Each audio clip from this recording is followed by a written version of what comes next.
السلام علیکم ورحمۃ اللہ وبرکاتہ۔ آپ صلی اللہ علیہ وآلہ وسلم کی ذات پر اور آپ کی آل اولاد پر لاکھوں کروڑوں اربوں خربوں درود و سلام۔ عقیدت اسلام چینل میں آپ کو خوش آمدید کہتے ہیں۔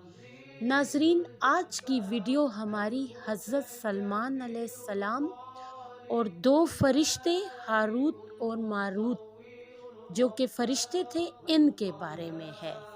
لیکن اپنی ویڈیو کی جانب بڑھنے سے پہلے جن لوگوں نے ابھی تک ہمارے چینل کو سبسکرائب نہیں کیا ان سے التماس ہے کہ وہ ہمارے چینل عقیدت اسلام کو سبسکرائب کریں اور ساتھ میں بیل آئیکن کو بھی پریس کریں تاکہ ہر آنے والی اسلامی معلوماتی ویڈیو ہم آپ کے ساتھ شیئر کر سکیں۔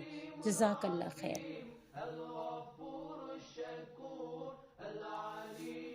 حضرت سلیمان علیہ السلام کے دور حکومت میں شیاطین جادو کی باتیں پڑھتے پڑھاتے اور لوگوں کو سکھاتے تھے۔ حضرت سلیمان علیہ السلام لوگوں کو جادو سیکھنے سے منع کرتے تھے۔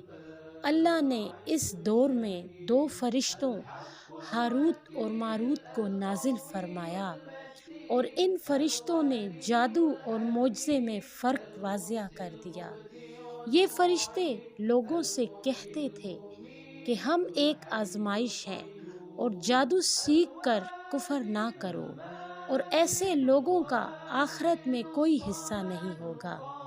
لیکن کافر اور نافرمان لوگ ایسا جادو سیکھتے تھے جس سے شوہر اور بیوی کے درمیان جدائی ڈال دیں۔